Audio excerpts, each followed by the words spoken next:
Hi movie lovers, welcome to the Mahesh show. అంధకారం అంటే మనకి ఏం గుర్తొస్తుంది? భయం, అసహనం, నిద్రలేని రాత్రులు.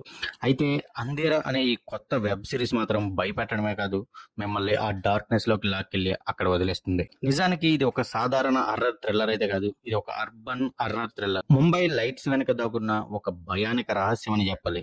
మరి ఈ అంధేరా సిరీస్ వర్త్ వాచ్ అవుతుందా, లేక లాస్ట్ లో కాస్త గందరగోళం చేస్తుందా? టోటల్ 8 ఎపిసోడ్స్, ప్రతి ఎపిసోడ్ కూడా దాదాపు 1 అవర్ అయితే ఉంది. ఈ సిరీస్ ఎలా ఉందో తెలుసుకునే లోపు మీరు గనక ఇంకా మన ఛానల్ ని సబ్స్క్రైబ్ చేసుకోకపోతే ఛానల్ అయితే సబ్స్క్రైబ్ చేసుకోండి. మీ నుంచి నేను ఆశించేది అది ఒకటే. స్టోరీ లైన్ వచ్చేసి ముంబై అనేది ఒక వెలుగుల నగరం లాంటి, కానీ ఆ వెలుగుల వెనక దాక్కున్న ఒక చీకటి గురించి చాలా బాగా చూపించారు. బానీ అనే ఒక అమ్మాయి ఒక రహస్యంగా కనిపించకపోవడం నుంచి స్టోరీ మొదలవుతుంది. ఆ కేసుని హ్యాండిల్ చేసేది ఇన్స్పెక్టర్ కల్పన కాదం అలియాస్ ప్రియా బాపట్ గారు. అయితే అదే సమయంలో ఒక మెడికల్ స్టూడెంట్ జై అలియాస్ కరణ్వీర్ మల్హోత్రా భయంకరమైన నైట్ మేర్స్ లో చిక్కుకుంటాడు. ఆ నైట్ మేర్స్ లో బానీ మాత్రమే కాదు, ఇంకో డార్క్ ఫోర్స్ కూడా అతను వెంటాడుతూ ఉంటుంది. సరిగ్గా అప్పుడే సోషల్ మీడియా ద్వారా రూమి తనకు పరిచయం అవుతుంది. అదేనండి మన ప్రజెక్ట్ కూలీ. తను సోషల్ మీడియాలో ఒక సూపర్ న్యాచురల్ పాడ్కాస్టర్. జరిగిందంతా జై రూమికి చెప్తాడు. ఓకే, ఇది వింతగా ఉంది కానీ నిజం కావచ్చు అని నమ్మిన ఒకే ఒక మనిషి మన రూమి. దీంతో ఇకపై జై, కల్పన, రూమి ముగ్గురు జర్నీ కూడా ఒక లాబిరింత్ లా మారిపోతుంది. వాళ్ళు వేసిన ప్రతి అడుగు ఒక రహస్యానికి దగ్గరగా తీసుకువెళ్తుంది, కానీ అదే సమయంలో వారిని అంధకారంలోకి లాక్కుంటూ పోతుంది. ఈ సిరీస్ కి మెయిన్ పాజిటివ్స్ ఏమైనా ఉన్నాయంటే,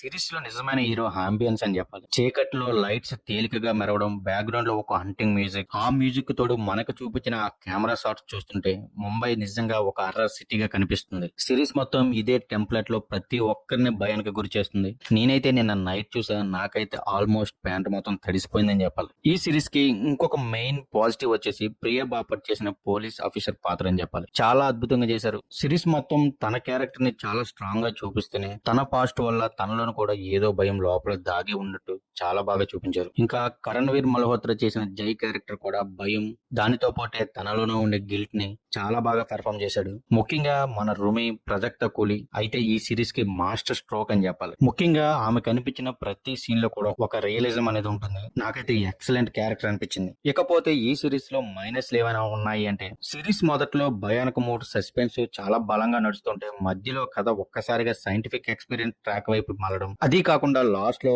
కామిక్ బుక్ రిఫరెన్స్ తో విలన్ ను ఎక్స్ప్లెయిన్ చేయడం చూసే ఆడియన్స్ కి ఏంటి ఎలా చేశారనే ఫీలింగ్ అయితే ఇస్తుంది. ముఖ్యంగా సిరీస్ లో దారియాస్ అనే ఒక స్ట్రాంగ్ క్యారెక్టర్ ని సెట్ చేసి చివరికి ఒక మిస్డ్ ఆపర్చునిటీ కుండా వదిలేశారు. ఆ క్యారెక్టర్ ని బాగా యూజ్ చేసుంటే బాగున్నా అనిపించింది. మొత్తం మీద ఈ అంధేరా సీజన్ 1 అనేది ఒక డిఫరెంట్ స్టైల్లో తీసిన super natural urban thriller. Jump square కోసం చూసే వాళ్ళకు ఇది స్లోగా ఉంది అని అనిపించవచ్చు. కాకపోతే psychological horror and ambience and mood అంటే నచ్చే వాళ్ళకి మాత్రం ఈ సిరీస్ ఖచ్చితంగా ఎంగేజింగ్ రైడ్ అవుతుంది. సో మీరే చెప్పండి, మీరు కూడా ఈ అంధేరాలోకి అడుగు పెడతారా, లేక ఈ చీకట్లో దారి తప్పిపోతారా? మీలో ఎవరైనా ఈ సిరీస్ చూసారా? చూస్తే మీకు ఎలా అనిపించిందో కామెంట్ లో చెప్పండి. నేనైతే చాలా ఎంగేజ్ అయ్యాను. సిరీస్ చూసి చాలా భయపడ్డాను కూడా. గైస్, ఇలాంటి గ్రిప్పింగ్ రివ్యూలు ఇంకా కావాలంటే ది మహేష్ షోని మీరు వెంటనే సబ్స్క్రైబ్ చేసేయండి, బెల్ ఐకాన్ ఆన్ లో పెట్టుకోండి. నెక్స్ట్ టైం మీరు అంధకారంలో కాదు, మా వీడియోలో లైట్ లో ఉంటారు. చేసుకుంటారని అనుకుంటున్నాను. Thank you guys, thanks for watching. This is Mahesh signing off. జై హింద్.